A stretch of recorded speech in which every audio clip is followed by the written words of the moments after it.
Coming to Nashville was, when you talk about decisions, it was one of those big decisions for me, for sure. I lived in Dallas for 25 years, and I didn't really know anything about Soles4Souls or Nashville.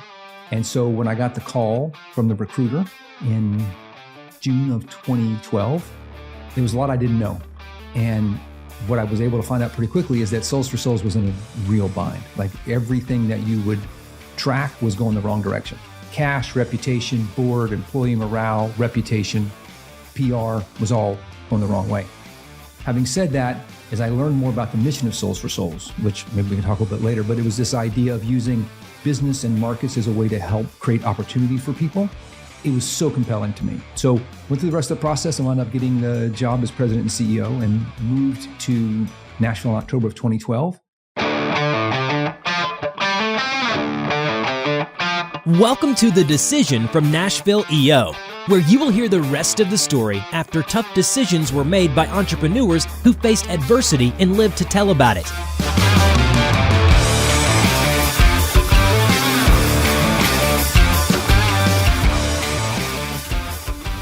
Welcome to The Decision, the podcast by and for EO Nashville, where we interview our members and talk about all the fun that we have starting, building, growing, scaling, and exiting businesses, and the fun that happens all the time in between.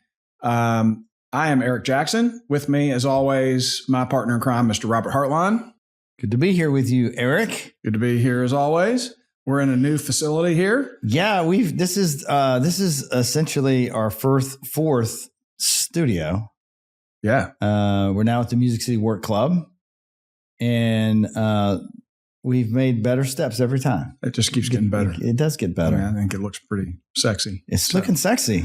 You're looking sexy. You're looking sexy. Let's go. Let's do it. Our guest today, actually not banging on the table, shut up. Our guest today, Mr. Buddy Teaster with Soles4Souls. Thanks for having me here. Thanks for being here. Yeah. We had an interesting conversation about what you do and how you got to this point in the world. Now we're going to get to share that with EO Nashville and beyond. Terrific. So how did you get in this interesting shoe business, for lack of a better term? So I'm not the founder, and you can't own a not-for-profit. So right away, it's a little bit of an interesting fit for being an EO. Yeah. But I was in EO in Dallas for a long time, and I know the value of that. So when I finally got the chance to be invited here, I leapt at it. And coming to Nashville was, and talk about decisions, it was one of those big decisions for me, for sure. I lived in Dallas for 25 years, and I didn't really know anything about Soles4Souls or Nashville. And so when I got the call from the recruiter in June of 2012, there was a lot I didn't know. And what I was able to find out pretty quickly is that Soles4Souls was in a real bind. Like everything that you would track was going the wrong direction. Cash, reputation, board, employee morale, reputation, PR was all going the wrong way. Having said that, as I learned more about the mission of Soles4Souls, which maybe we can talk a little bit later, but it was this idea of using business and markets as a way to help create opportunity for people. It was so compelling to me. So went through the rest of the process and wound up getting the job as president and CEO and moved to Nashville in October of 2012. And the business was worse than anybody knew. I think they told me everything that they did know, but there was a lot they just had no idea about. And so I would say one of the biggest struggles at the beginning was to understand why it was so bad. But on the personal side,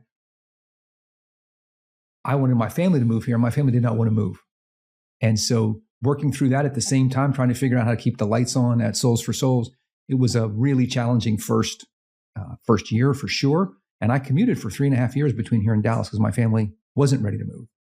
And I got pretty wrapped around the axle about that until maybe 6 months in, and I talked with the board and said, hey, my family's not ready to move yet. And they said, oh, thank God. We don't want you to move here yet. This might not work. We don't want to be the ones that cause you to uproot your life and come here and then it falls apart. So it was every day, especially for that first year, we turned over a rock and you're like, oh, that turns out to be a bigger problem than we thought. We went that way for a long time, and now 13 years later, this is the best gig of my life. I've never enjoyed anything as much as that. And that vision of using shoes and clothes as a way to help people get out of poverty as a way to find dignity, as a way to get back into society or work, it has been more rewarding and hopefully more valuable to people than I ever could imagine. So when you accepted the job and you began to dig in and discovered this is worse than I expected, how did you decide to move forward, and how did you dig in and figure out what all was wrong, and then decide, or what am I going to do about it? What resources did you bring to bear? Yeah. I mean, that's got to be a shock, right? You knew it was going to be bad, but. So I'll just set the stage a little bit. Soles4Souls financial year ends in June, and I came in October. So the June before I came, on a revenue of about $4 million, they lost $2 million. Like, it was startup impressive losing money. And I couldn't figure out why. If you look at the tax forms, it looked pretty good. But if you looked at the financials, it was clearly a disaster. And this is sort of a wonky accounting thing, but the way that they kept track of the numbers masked all the problems. So the first thing that I did was, like, this old way of talking about the sort of accounting value in no way tells you actually how the business is running. So I said, we have to stop talking about that. We can only talk about cash. And once we did that, the problems became much clearer, where money was gushing out of the bottom and not coming in the top fast enough. And then the second, probably most important thing was I worked with a guy who was a friend who was a turnaround CFO. And so I called Les, his name was Les Ward. I called Les and I said, can you come and help me just figure out how bad it is? So he came, and after about a week, I was already traveling, and he called and he said, you have no idea how bad it is. To the point that we were technically bankrupt. Like, if the music stopped, we would have not had enough money to pay all our obligations. And that actually is, as terrible as that was that day, that sort of rock bottom moment was the chance that we got to rebuild everything. We could say, nothing here is working clearly, except the mission. The kernel of the idea is really good. So we didn't have to keep doing things the same way. The people didn't have to stay the same. The story didn't have to stay the same.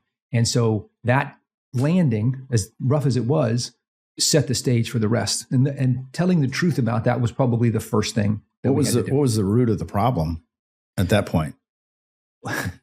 So, like I said, I'm not an accountant, but in the not-for-profit world, one of the weird things that you can do if you received donated product, like if for a food bank or like Soles4Souls getting shoes and clothes donated, you can assign sort of any value you want to that. It's called gifts in kind.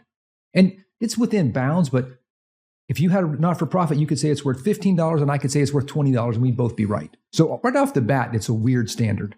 And that's the gap way you have to do it for audits and taxes. Some of that Soles4Souls did then, and we still do, we sold. So we might value something at $15, but you might get $1 for it. So on paper, it looks like you're killing it. Right. And as soon as you peel back a layer or two, you realize that gap is huge and the expenses are in real dollars. And so most of the board had no idea what was happening. And that was the root of the problem. There was no dashboard. There was no way to know whether you were winning or losing on any given day financially. And what you paid for a product and what you sold it for were, I guess, disconnected in a huge way. We didn't pay right? for anything. It's all donated. Oh, well, that's so it's even weirder. But that is weird. Right? There's not an invoice that says this is what the value is. It's all donated, and we could assign any value. Wow. The value was super high, and then the actual monetization of a lot of that was pretty low. But if you just looked at the monthly reports, financials that came out, all on GAAP accounting, you thought you were doing great. And then you went actually looked at the bank account and you realize we're down another 100,000, we're down another 400,000, we're down $1 million. And that wasn't getting shared with the board or the rest of the team. What was the disconnect there? Why?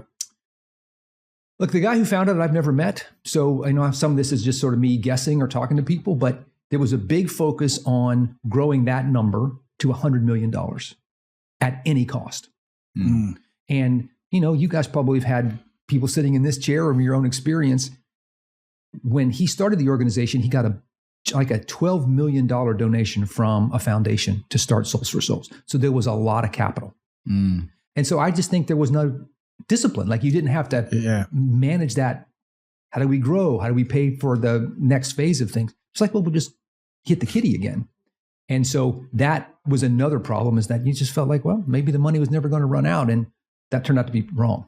Well, it sounds like you came in, you saw this mess, and you suddenly had to be the one to clean it up. And we probably made a lot of people upset because the gravy train may have gotten turned off, right? Right. So how did that feel to come into an organization and like shift things around? Well, the first thing, Robert, that was clear to me is that nobody who worked there, except for the top 3 executives, really knew what was going on. So if you were just there every day collecting shoes, working with donors, whatever your thing was, you thought things were going great. And you could talk about the mission. You always had to fall back on. So these people were really into what Soles4Souls did. They found out about all this stuff in the paper like everybody else. They had no idea. So in 2011, there was a big newspaper story in the Tennessean, and it was on the front page. And that's when people who worked there found out about the lawsuits. It was never fraud, thank goodness, but the mismanagement. So the first thing was to come in and realize a lot of people are super committed and are really demoralized. And I want to say that I read about it. Yeah. And there was this implication that it was fraud. Yeah. So how did the team react, and how did you manage the fallout of this? So I think there were probably 3 camps. There were people who were with the founder and like, there's no way that's what happened. They had another story. There were some people who were like, I'm really here for the mission. If we can get it figured out, I'd like it to be the thing I'm really working on. And you had some people who were like, I'm riding the gravy train until it ends, but I don't care. And so really that only meant the people in the middle were the ones that we wanted.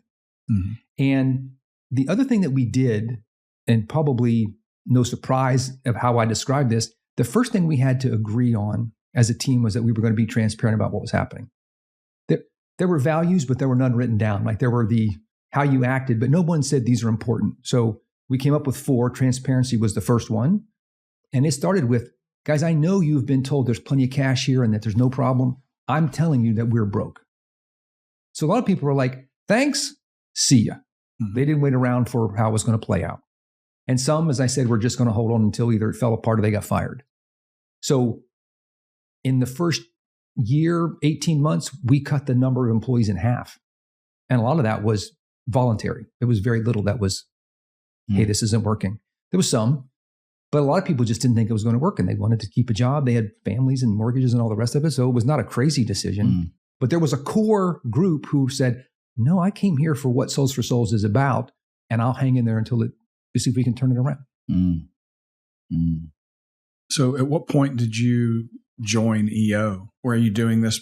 Is this prior to? So EO? I was still connected to EO in Dallas. I was mainly in an EO forum. That was most of my participation. Gotcha. And so I did that until the commute just got to be too hard to, be responsible for a member. Yeah. So I joined YPO a little bit after that, and I was in a forum for a while.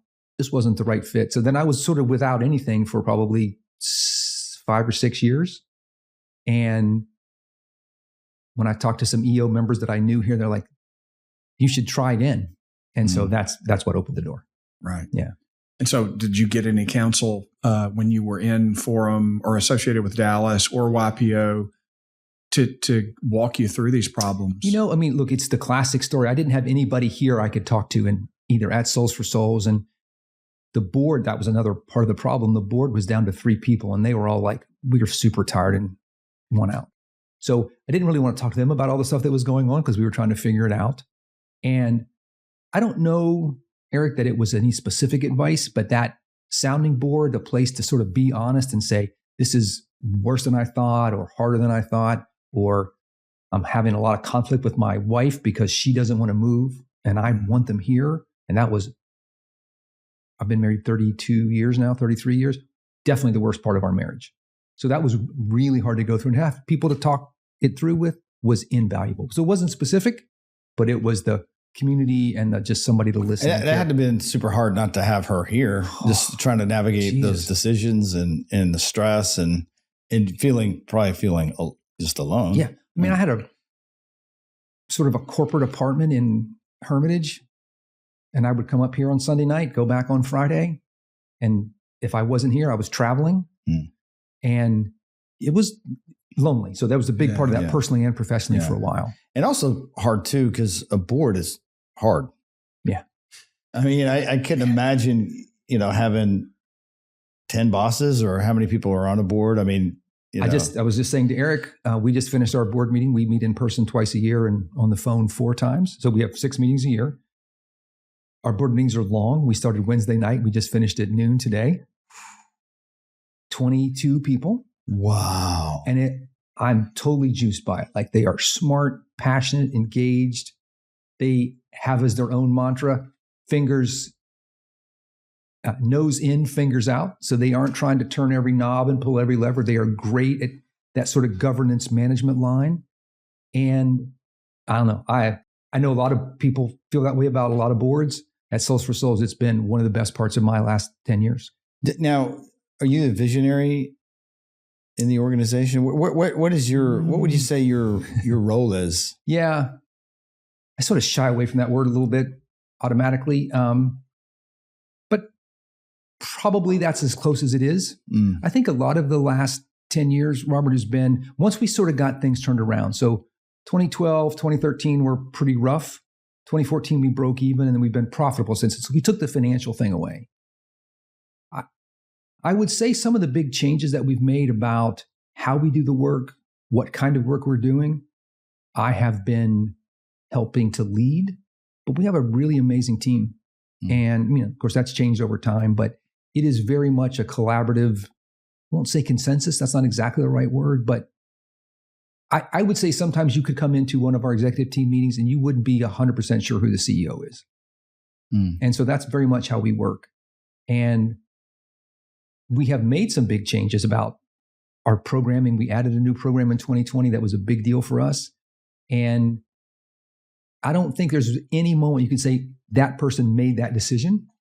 And that's one of the things I love about Soles4Souls is that we can really absorb all those ideas from anywhere, and the ownership and the accountability is shared in a way that doesn't let people off the hook. It's got more of us on the hook at the same time. Do you feel like you get to drive the direction? Oh, yeah. Yeah. Yeah, for sure. I think a lot of it, we've been working with Andy Bailey, and I know Andy's not there now, but Petra for a long time. Even before we could afford anybody, we're like, I read the book, so I was trying to do what I could. We had a virtual coach. And then when we started getting in the discipline of here's how we plan and execute and evaluate and set strategy, that I'll take full responsibility and accountability for that, because I knew we had to have that sort of structure to get anything done. But that structure has allowed then other people to step up and lead. But my job is to make sure we do that and that we're honest about what's working and what's not working. Who was Buddy before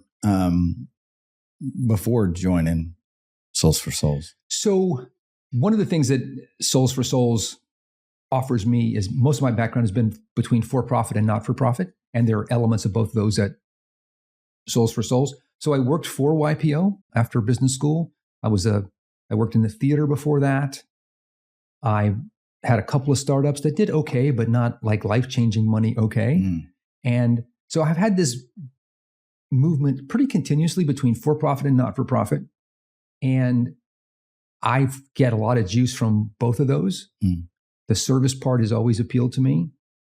And the discipline and the way you can sort of keep track of how you're doing has also been very appealing. And that is one of the hardest things in the not-for-profit world, is to, I won't say keep score, that's not exactly right, but to know how you're doing. Sometimes it's in the not-for-profit world, oh, well, you've got our kind of feelings like, oh, I love what I'm doing and feels great. But someone says, can you prove that it works? That gets a little thin. And we found some ways to do that in Soles4Souls. At my company, we work with some nonprofits, and I think just based on the experiences that I've had over the years, most people have a misconception of what a nonprofit actually is. Can you explain what the difference is for the uninitiated? Sure. So first, maybe just say we're about a $20 million organization. And from a revenue perspective, we have 85 employees. We have 5 warehouses in the US, 1 in Canada, 1 in the UK. We just bought a for-profit company in the Netherlands. And we have a small-ish operation in Singapore. So small, global, kind of complex. And at the heart of all of that is our goal of creating opportunity for people. So that might be economic opportunity. It might be an opportunity to go to school. It might be an opportunity to go to school and feel like you belong. There are a lot of ways to think about opportunities. Opportunity for people to volunteer and travel. So for us, the mission is the filter for every decision. And, sometimes in for-profit, you're like, no, it's about how much we earn or how much we grow. There are other markers that people use. One of the things that we did at Soles4Souls is to say, if opportunity is what we're about, how do we measure it? Eric, so it's a little different. I think that's the difference, right? Is that we can make decisions that don't make financial sense in the same way that a for-profit would consider it, but make every bit of sense for our mission. And so in 2017, we came up with this measure of economic impact. We said that's the thing that allows us to track the value that stays with the people we serve.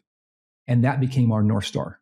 So we set a goal in 2017 of having $1 billion in economic impact by 2030.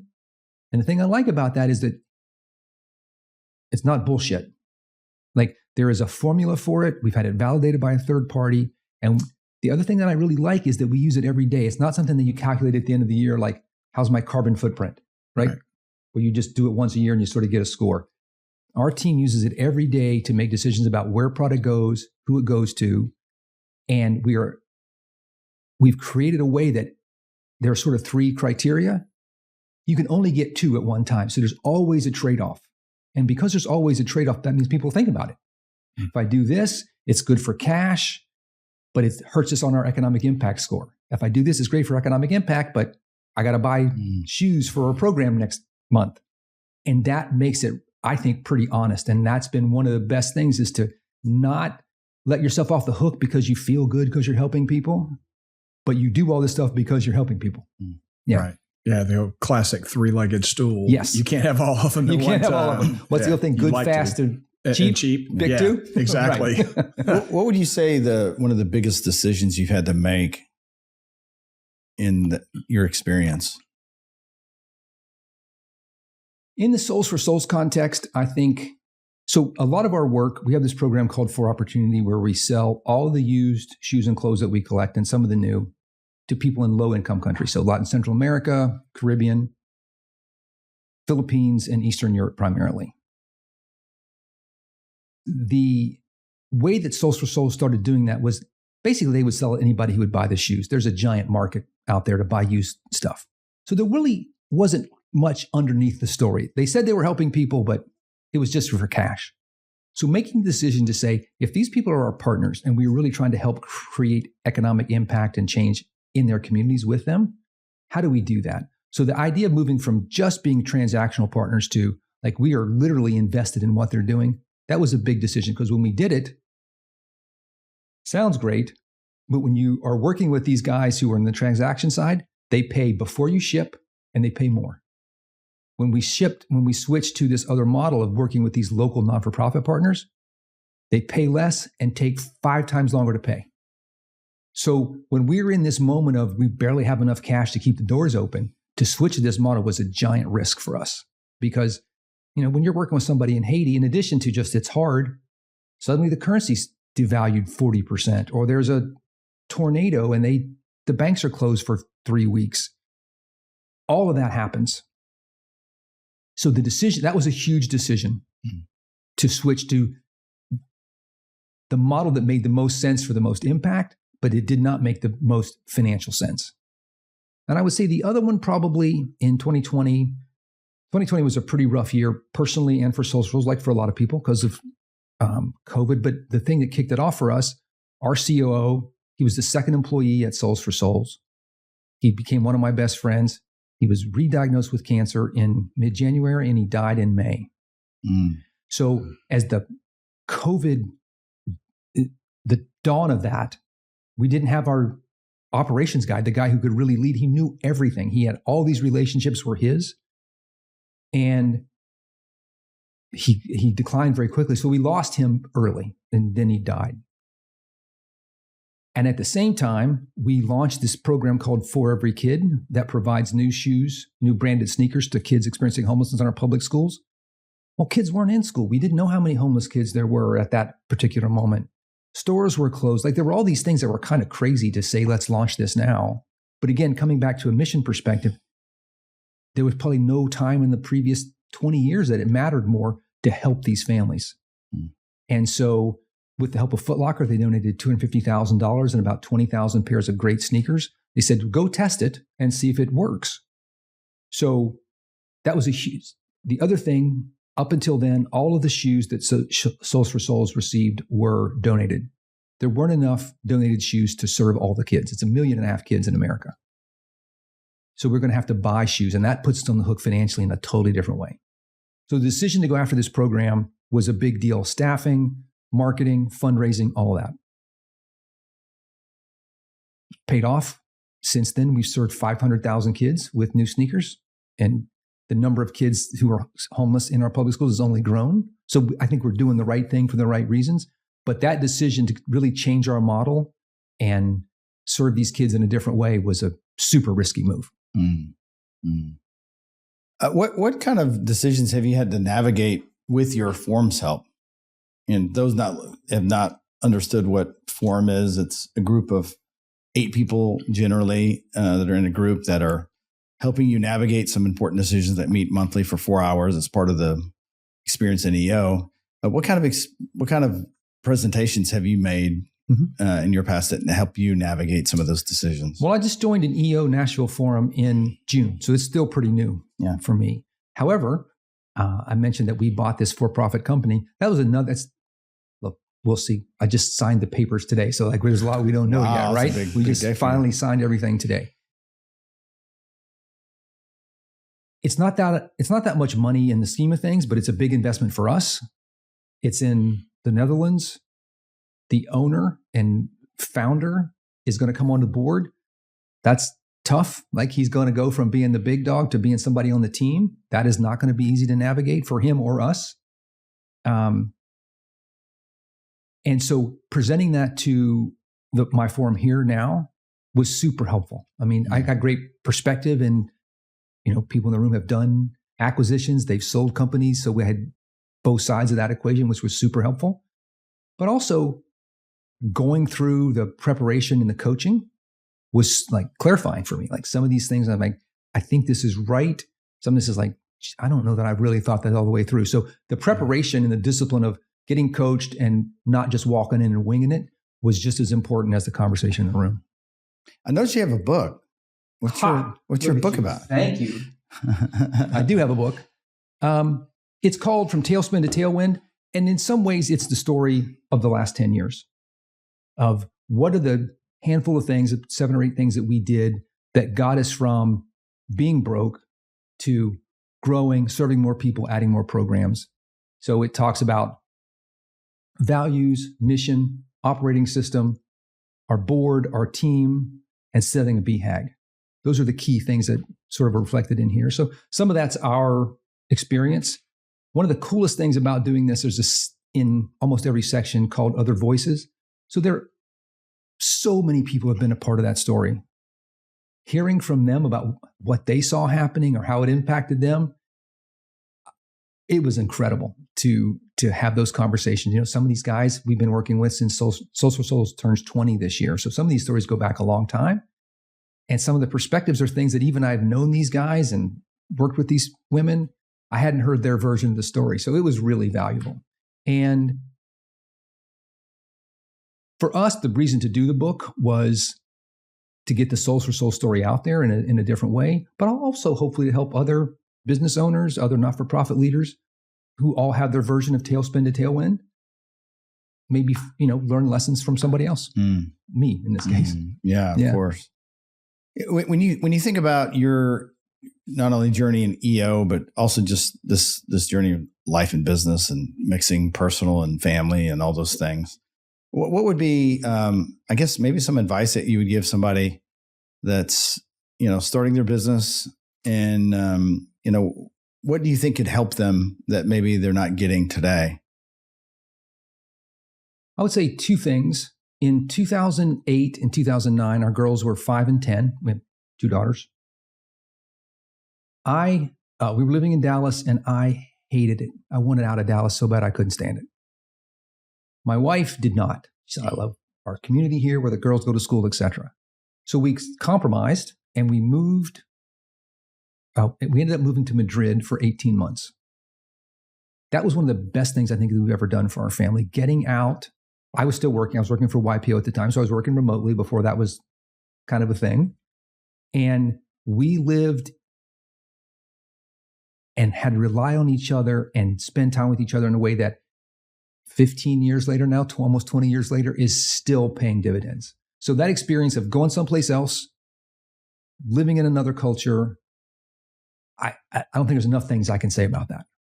Yeah. I had the same thing when I moved to Costa Rica and with my family, and I do remember that. And in fact, when I was shut down a business there, and we had moved back to Nashville, and I took my oldest to our town and asked him on the way to Evita, where we have a house, and I asked him what the best time of his life was, and it was living there.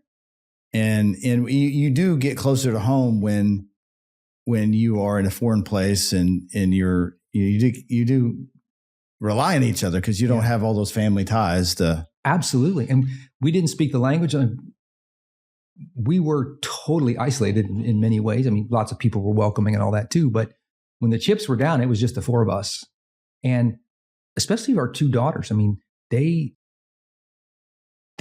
bonded in a way that I don't think it will ever change. Like they still talk to each other every day. They travel together on their own. And not only, but especially because of that experience in Madrid, it was just a sort of a crucible moment for them. And then the other thing I would say similarly is with Soles4Souls, anybody can collect shoes. So our girls from the very moment I got involved here have been involved in Soles4Souls. They've been to Haiti twice. They've collected shoes. I know sometimes people want to draw a hard line between business and personal. Sometimes business takes over personal, but because they can be involved in it and not just hear me talk about it or realize you're never here because you're traveling or whatever those negative things can be, they have a connection to the work. They've seen how it matters to people. And I'm glad that we were able to often merge those two parts of our lives together. If you were helping a new EO member that just joined EO, what are some tips you'd give them to have a better EO experience? Probably nothing original. Forum is you got to get started. And I think in saying that is don't wait. Not only don't wait to join Forum, but don't wait to open up and trust the process. Like be vulnerable. Get way outside of your comfort zone and talking about what's not going great or what your concerns are. The sooner you can do that, the sooner you get the value. And, hopefully you're in a forum where everybody's already been through the fact that I'm super successful, super smart, whatever those things are that everybody says when they're having cocktails. And that's not the truth when the door's closed. Not to feel like you've got to sort of perform when you get there. So that probably would be one part. And the other thing, just like this conversation, is every opportunity to interact and network, sort of maybe not the right word either, but to get to know other members, even if it's not at an event, take it. Have lunch, have coffee. That's how Eric and I spent the first time we talked.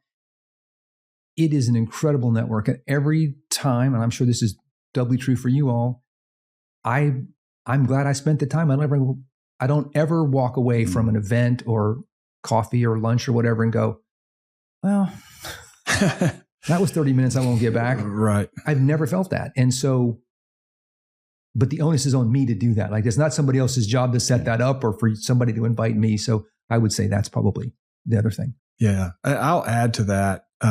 Two things that I've experienced are the one-to-one connections. That's where you just get matched up with a random EO person, never been disappointed.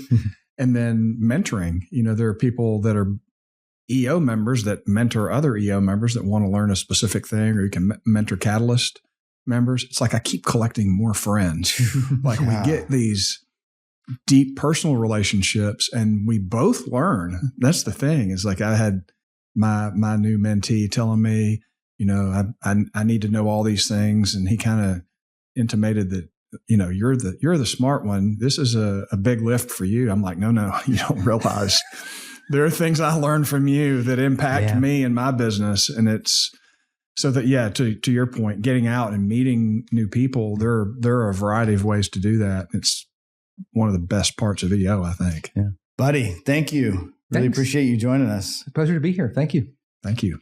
And if you are an entrepreneur here in Nashville and you're looking for a home, you're looking for a tribe, you're looking for a place to come together and be part of something, we have a group of over 350 entrepreneurs who gather monthly in what we call Forum to help us make powerful, important decisions in our life and our business. You can visit eonashville.com. Thanks for watching, and I hope you have a fantastic rest of your week. Thanks for listening to the Decision Podcast by Nashville EO. We'll see you again next time, and be sure to click subscribe to get future episodes.